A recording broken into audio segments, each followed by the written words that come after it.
আমেরিকায় থাকে তার গর্ব। কিন্তু আমরা এই যে মোল্লা মুন্সি যাদেরকে আপনারা সেকেলে মনে করেন, ব্যাকডেটেড মনে করেন, চার দেয়ালের ভেতরের কিছু প্রাণী মনে করেন, বাইরের দুনিয়ার খবর রাখে না মনে করেন, আমাদের গর্বের এত উপলক্ষ নাই বটে ঠিক, কিন্তু আমাদের গর্বের একটা জায়গা আছে। সেটা কি জানেন? আমরা লেখাপড়া যাই করি না কেন তার গোড়ায় মুহাম্মদুর রাসূলুল্লাহ সাল্লাল্লাহু আলাইহি ওয়াসাল্লাম। এটা আমাদের গর্ব। আপনি বলেন কেমনে? তো শুনেন, আমি একটা ছোট্ট উদাহরণ দিই। এখানে ওলামারা আছেন, আমার ভাইরা আছেন। বুখারী শরীফের নাম শুনছেন? শুনছেন? শুনবেনই তো। এখন তো মোবাইল টিপা টিপা বুখারী দেখে আপনারা হুজুরকে বিরুদ্ধে ফতোয়া দেন। এখন তো নতুন উস্তাদ পাওয়া গেছেন, এখন আর আলেমের কাছে আসে না। নতুন উস্তাদ পাইছে পাবলিক, ফদিলাতুশ শেখ আল্লামা মুফতি ইন্টারনেট লানাতুল্লাহি আলাইহি। ঠিক নি কথা?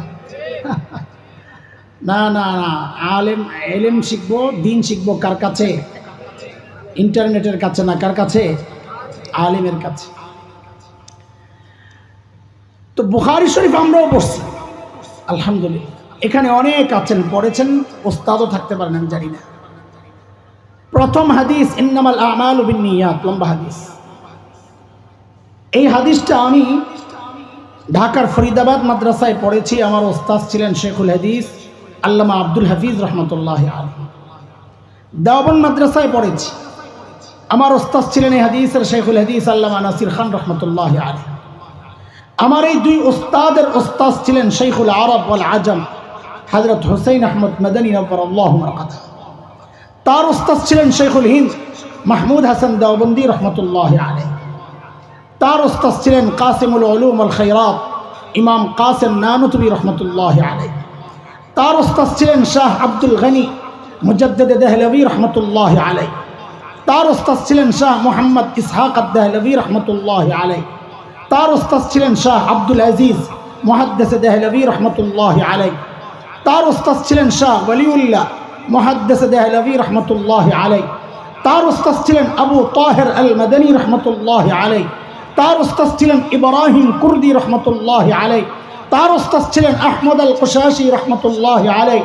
তার ওস্তাদ ছিলেন আহমদ আল সিন্নাবি রহমতুল্লাহ আলাইহি। তার ওস্তাদ ছিলেন মুহাম্মদ আল রমালি রহমতুল্লাহ আলাইহি। তার ওস্তাদ ছিলেন জাইনুদ্দিন আল মিসরি রহমতুল্লাহ আলাইহি। তার ওস্তাদ ছিলেন আহমদ ইবনে আলী আল হাজার আল আসকালানি রহমতুল্লাহ আলাইহি। তার ওস্তাদ ছিলেন ইব্রাহিম আত-তানুখি রহমতুল্লাহ আলাইহি। তার ওস্তাদ ছিলেন আবুল আব্বাস আল হাজ্জার রহমতুল্লাহ আলাইহি।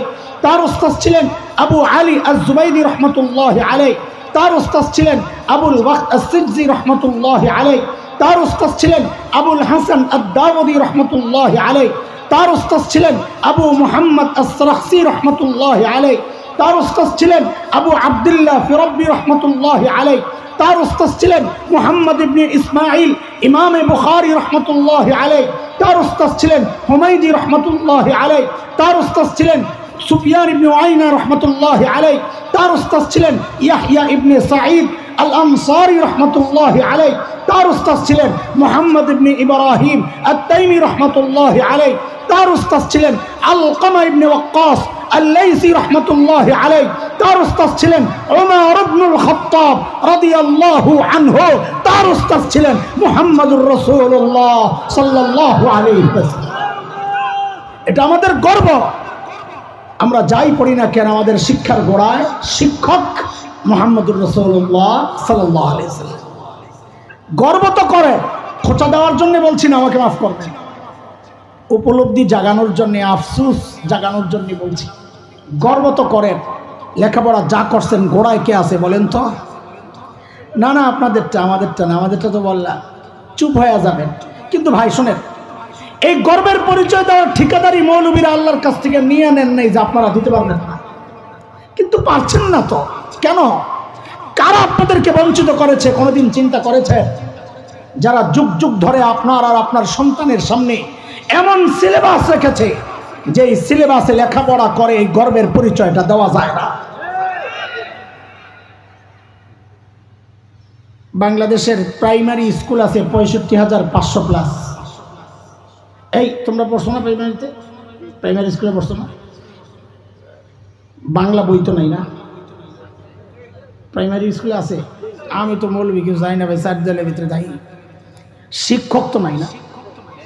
এ দোস্ত কথা কর না কিনা? আছে তো কোন জায়গায় ভেজাল লাগলো? ইংরেজি বই তো নাই না? আছে। শিক্ষক অঙ্ক তো নাই, আছে। শিক্ষক তো নাই। ও বাচ্চারা বিজ্ঞান বুঝবে না, বিজ্ঞান বই নাই না? আছে। শিক্ষক নাই না? আছে। সুবহানাল্লাহ। 92% মুসলমানের দেশে বাস করেন, একটা গর্ব ভাব। অথচ একটা অসহায় বই আছে, যে বইটা হচ্ছে ইসলাম ধর্ম শিক্ষা। বই তো আছে কিন্তু শিক্ষক নাই। আছে। লম্বা সময় থেকে এদেশের তাওহীদি জনতার আবেদন ছিল ধর্মীয় শিক্ষক নিয়োগ দেওয়া হোক। ওলামার কি অভাব পড়ছে বাংলাদেশে? দেয় নাই ওরা। যুগ যুগ ধরে আপনাদেরকে ঠকিয়েছে।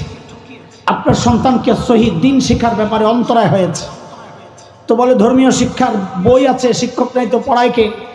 ওই পড়ায় যদু মধু কদু, মাঝখানে রামবাবুরাও পড়ায়। হিন্দুদের উপরও দায়িত্ব আসে, আমাদের কাছে নানান জায়গা থেকে খবর আসছে। এতদিন পর্যন্ত ওরা শিক্ষক দেয় নাই। বর্তমান গভর্নমেন্ট রাষ্ট্রীয়ভাবে এদেশে নাস্তিকতার চর্চার জন্য যারা উঠে পড়ে লেগেছে, তারা নতুন এক প্রজ্ঞাপন জারি করেছিল। এতদিন বলেছি করেছে, আজকে থেকে কয়েকদিন থেকে বলতেছি করেছিল, কারণ একটু কিছু হয়েছে। করেছিল সেটা কি? যে ধর্মীয় শিক্ষক নয়, এই 65,500+ স্কুলে একজন করে গানের শিক্ষক নিয়োগ দেওয়া হবে। আপনারা গান শিখাবে, তো আপনার সনদ যায় ঠেকবে রবীন্দ্রনাথের কাছে, মুহাম্মদুর রাসূলুল্লাহ যাবেন কেমনি? হ্যাঁ ঠিক তো, মাহফিলে বৈশা কর, জাগা মতন তো ঠিক পাই না। এর আগে ওইটাও ঠিক না। এর আগে আমাদের আরেকটা গর্বের পরিচয়, আমরা কার সন্তান বলেন তো? আদম আলাইহিস সালাম। না, শুধু আদম বলবেন না, বলেন আমরা নবী আদমের সন্তান বলেন। আর আমাদের গর্বের পরিচয় তো রে ভাই। ধরেন এক ছেলে, তার বাবা আব্দুল্লাহ, বাবা এমপি। এখন ওই বাচ্চাকে যদি জিজ্ঞেস করা হয় তুমি কার ছেলে, তো কি বলবে? এমপি আব্দুল্লাহর ছেলে বলবে। ও খালি আব্দুল্লাহ বলবে না, কারণ যে জিজ্ঞেস করছে যদি খালি আব্দুল্লাহ বলে, ওই বেটা বলবে দুনিয়ায় কত আব্দুল আছে, তুই কোন আব্দুলের পুত? ওইটা জানি দিচ্ছি, যাই নাই বাবার নামের সাথে এমপি লাগায়া দেয়, এটা তার গর্বের পরিচয়। একটা সামান্য এমপির ছেলে যদি গর্বের সাথে বলতে পারে আমি এমপি আব্দুল্লাহর ছেলে, আপনি একজন নবীর সন্তান হইয়া কেন গর্বের সাথে বলবেন না আমি নবী আদমের সন্তান? বলে হঠাৎ করে নতুন গান শুরু করলেন যে, কই যে আপনারা গানের শিক্ষক নিয়োগ দিতেছেন যে ইট মারছেন পাটকেল খান, বুঝেন নাই? বলেন এই আদমের লগে নবী কেন লাগাইতেছি? ওরা কাটাকাটি শুরু করছে, আমরা বাড়ানো শুরু করবো। কোন জায়গায় কাটছে? বলে মানুষ গণনার আগেরকার সিস্টেমটার নাম ছিল আদমশুমারি। কি ছিল বলেন না? হঠাৎ একদিন দেখি আদম নাই, নতুন নাম পড়ছে জনশুমারি। কাউকে জিজ্ঞেস করছেন যে ভাই আদম কেন কাটছ? মাথা ব্যথা না, এগুলো আপনাদের মাথা কেন? এগুলো মৌলবীদের কাজ, তাই না? কাউকে জিজ্ঞেস করেন নাই আদম কেন কাটলা? আদম কাটার একটা কারণ আছে, জানে? সেটা হইলো ওদের মাথায় একজনে ঢুকাইছে আমরা আসলে আদমের না বানরের সন্তান। কার? বলে কে ঢুকাইছে? কই চিড়িয়াখানায় এক বানর আছে, ওই বানর হঠাৎ করে দেখে তার পিছন দিয়া লেজ নাই। বানর তো অবাক হয়ে গেছে। আরো কয়দিন পর দেখে বানর শুভ হয়ে গেছে। বানর আর একটু চমকে গেছে, কিরে ঘটনা কি? আরো কয়দিন পর বানর দেখে যে তার মুষ্টি সারা শরীরে সব পশম আস্তে আস্তে পইরা মানুষের মতো ফ্রেশ, শুধু রয়েছে কি মোস। বানর এইবার চিড়িয়াখানার গেটের সামনে আয়া দিছে এক জোরে হুঙ্কার, আই এম জাফর ইকবাল। ঠিক আছে? এক কথা কষ্ট বলবেন, আপনাকে পলাতক নেত্রী ওই জাফর ইকবাল রাইসা আপনার সন্তানের সিলেবাস তৈরির দায়িত্ব দিছিল, ভুলে গেছেন না? ওই শয়তান সিলেবাসের মধ্যে ওই বিষয় এনেছে যে আমরা আদম না, আমরা বানরের সন্তান। এখন নাউজুবিল্লাহ কোন ভালোই লাগে, কিন্তু তখন কোনো প্রতিবাদ করেন নাই আপনারা। আমাদের অভিযোগ না আপনাদের বিরুদ্ধে, আমাদের মনের ব্যথা শোনাচ্ছি, অনুযোগ বলতে পারেন। সেদিন ওলামাদের প্রতিবাদের মুখে ওরা পিছু হাঁটতে বাধ্য হয়েছে, কিন্তু জুস্ত আমাদের জিজ্ঞাসা প্রতিবাদ ওলামারা কেন করবে? আলেমের সন্তান তো এই ঘোড়ার ডিমের সিলেবাস পড়ে না। আলেমের সন্তান তো কালা কালা রাসূলুল্লাহ পড়বে। এই সিলেবাস পড়ে আপনার সন্তান প্রতিবাদ আপনাদের করার কথা, আপনারা প্রতিবাদ তো করেন নাই, বরং কোন কোন পোড়া কপাল এই প্রতিবাদী আলেমদের বিরুদ্ধাচরণ করেছে। না দোস্ত না, সব জায়গায় বিরুদ্ধাচরণ চলবে না, এটা রাজনীতির বিষয় না, এটা আমার ঈমানের ব্যাপার, এটা আমার বিশ্বাসের ব্যাপার, এটা আমার আকীদার ব্যাপার, এটা আমার চাঁদিয়ের না যে পাল্টা খোঁচা দিলে জবাব দিতে পারবেন না। সময় খারাপ, খোঁচাখুচি বন্ধ করে দেখেন এক বক্স বানায়া রাষ্ট্র ক্ষমতা ইমানদারদেরকে পৌঁছানো যায় কিনা, ওই একটা ফিকির করেন। খোঁচাখুচি করলে আরেক ফ্যাসিস্ট এসে আমাদের উপর জুলুম করবে। জুলুম করার সময় কিন্তু ভাগ করে না কে কওমিতে পড়ে কে আলিয়াতে পড়ে। এই গভীর রাতে আইসা আপনাদেরকে ঝগড়া শোনাইতেছি, মাফ করে দিয়ে। আমরা করিটা কি এটা বোঝানোর জন্য কথাটা বলছি। আমরা করি ওই কাজ যেই কাজ করে আল্লাহর নবী মানব ইতিহাসের সবচাইতে খারাপ মানুষগুলোরে সবচেয়ে সেরা মানুষ বানাইছেন, ওই কাজটাই মাদ্রাসায় করা হয়। তুমি অন্য কিছু আমার কাছে আশা করো না ভাই, আমি ওই কাজে নিজের জড়াই নাই, তো অন্য কিছু কেন আশা করো? বলে অন্যটা ছাড়া দুনিয়া চলবে কেমনে? চলবে না আমিও জানি, তো তুমি করো। আমি একটা করতেছি, তুমি একটা করো। তোমার আখিরাতের বিষয়ে আমি তোমার সহযোগী হব, আমার দুনিয়ার বিষয়ে তুমি সহযোগী হবে। মানুষ সামাজিক জীব, একজনের সহযোগিতা আরেকজনে চলবে, এটাই তো স্বাভাবিক। আল্লাহ তাআলা আমাদেরকে সহি বুঝ দান করেন। মাদ্রাসায় পড়া কেউ ঠকে না, মাদ্রাসায় যারা পড়াইছে তারাও ঠকে নাই, আমার মা বাবাও ঠকেন নাই, আমিও ঠকি নাই। আল্লাহ তাআলা আমাদের সমস্ত ইমানদার ভাইদেরকে সহি বুঝ দান করেন। আমরা এই সমস্ত বক্তব্য শুই না আবার যাই আরেকজনের উপর ঝাঁপায়া পড়বো না, তাদেরকে বুঝাবো ভাই সময় ভালো না, এখন কাউকে তাচ্ছিল্য কইরা এইভাবে কথাবার্তা বলা বন্ধ করেন। এখন একে অপরকে সম্মান দিতে শিখুন। আপনি আমাকে সম্মান না দিলে আমার সন্তান আপনাকে কেন সম্মান দিবে বলে? আপনি আমাকে সম্মান না দিলে আমার সন্তান আপনাকে কেন সম্মান দিবে বলেন? কোন কারণে? আপনি আমাকে সম্মানের সাথে বলেন, আমিও আপনাকে সম্মান দেখায় কথা বলবো। আমরা পরস্পরকে ভালোবাসা যদি বিলি করতে পারি তাইলে না ঐক্যের প্রশ্ন আসে। এইভাবে আমাকে মসজিদ থেকে বাইর করে দিবেন, হুমকি দিবেন, আমার মাদ্রাসা বন্ধ করে দিবেন, হুমকি দিবেন, আমার এই মূর্খ আর জাহেল বলবেন, আবার ঐক্যের স্লোগান দিবেন, দোস্ত এটা কোনোদিন হবে না, এটা কোনোদিন হবে না। আঙ্গুর যদি খেতে চান আঙ্গুর গাছ লাগান, নিম গাছ লাগাইয়া আঙ্গুরের আশা করবেন আর আমারে ওয়াজ করবেন, কাজ হবে না। আল্লাহ আমাদেরকে সহি বুঝ দান করেন, আমিন। আল্লাহ এই মাদ্রাসাকে কবুল করেন। কেউ কষ্ট পাইলে আমারে মাফ করে দিয়ে, কাউকে কষ্ট দেওয়ার জন্য না, বাস্তবতা উপলব্ধির জন্য কথাগুলো বললাম। আল্লাহ আমাদেরকে বাস্তবতা উপলব্ধি করে এক মত হয়ে বুকে বুক মিলিয়ে এদেশকে ইসলামের জন্যে আল্লাহর কাছ থেকে যেন মঞ্জুর করায় আনতে পারি, এদেশের রাষ্ট্রের ক্ষমতায় যেন কোরআনওয়ালারা পৌঁছতে পারে, সেই চেষ্টা, সেই ফিকির, সেই দোয়া এখন সবার করা দরকার। আল্লাহ কবুল করেন, আমিন। ওয়া আখিরু দাওয়ানা আলহামদুলিল্লাহি রাব্বিল আলামিন। ওয়াসাল্লাল্লাহু আলা সাইয়্যিদিনা মুহাম্মদ সুবহানাকাল্লাহুম্মা বিহামদিক। সেদিন অটোমেটিক আপনি যতই তালবানা করেন আপনাকে নিচের দিকে আসা লাগবে কি লাগবে না? এই জন্য আমার ভাইয়েরা, আমি যে কথাটা এখান থেকে বলতে যাচ্ছি, একটা আব্দুল্লাহ ইবনে মাসউদের অনুসারী, মাআসার মুহাফিজের অনুসারী একটা দুনিয়াতে রেখে যান। আপনার দিন যখন ফুরায় যাবে, আপনি যখন বার্ধক্যজনিত কারণে যখন বয়োবৃদ্ধ যখন হয়ে যাবেন, আপনাকে কিন্তু তখন ঘরের বাইরে থাকা লাগবে না, বৃদ্ধাশ্রমে থাকা লাগবে না। আর যদি ছেলেগুলাকে বানান আপনি দুনিয়ার শিক্ষায় শিক্ষিত, অধিকাংশ দুনিয়ায় শিক্ষায় শিক্ষিতদের বাবা বৃদ্ধাশ্রমে থাকে নাকি থাকে না? এই যে ভাই আপনাদের মধ্যে অনেকেই আছেন গার্মেন্টস শ্রমিক। আজকে আমি জানি না, একটু আগেই যে ছেলেটা ইসমাইল এখানে কোরআন তেলাওয়াত করে আপনাদেরকে শোনালেন, ভালো লাগছে কি লাগে না? শুধু আপনাদের ভালো লাগছে বিষয়টা এমনটা না, সারা দেশের মানুষের ভালো লাগছিল, যার কারণে জাতীয় পর্যায়ে সে 24 সালে চ্যাম্পিয়ন হয়েছে, বিচারকদেরকে মুগ্ধ করে ফেলেছিল সুরের মূর্ছনায় কোরআনের তেলাওয়াতে। আপনাদের মতো একজন গার্মেন্টসের একজন লোক, আমার ইব্রাহিম ভাই, তার 2টা ছেলে, আমার জানা মতে 2টা ছেলে এরকম জাতীয় পর্যায়ের হাফেজ। জোরে গান সুবহানাল্লাহ। আজ আমি ওয়াইদা কুলিয়াত আলাইহিম আয়াতুহু সাদাতুহুম ঈমানা, কোরআনের তেলাওয়াত শুনলে ঈমানের পাওয়ার বাড়ে। এই কোরআনের তেলাওয়াত শিক্ষা দিয়া হাফিজ কোরআনের আব্বা হবেন যারা, আলেম কোরআনের আব্বা হবেন যারা, দুইটি হাত আমার আল্লাহকে একটু দেখায় দেন, আমি দেখতে চাই। লিল্লাহি তাকবীর, লিল্লাহি তাকবীর। আল কোরআনের আলো, কোরআন আছে যেখানে, কোরআন নাই যেখানে।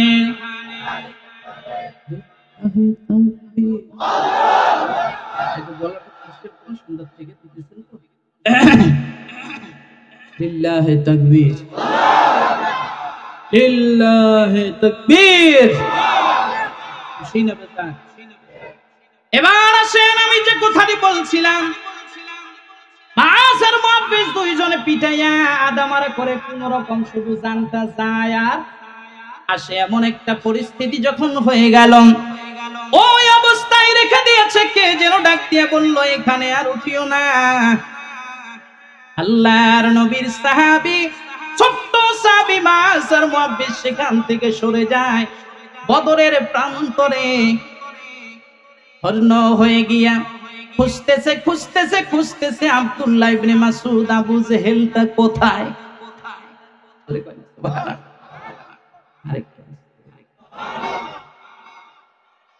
আব্দুল্লাহ ইবনে মাসউদ যখন বদরের প্রান্তরে আবু জেহেলকে খুঁজে, খুঁজতে খুঁজতে কোথাও পাওয়া যায় না। এমন সময় দেখে পেট ফাড়া একটা উট,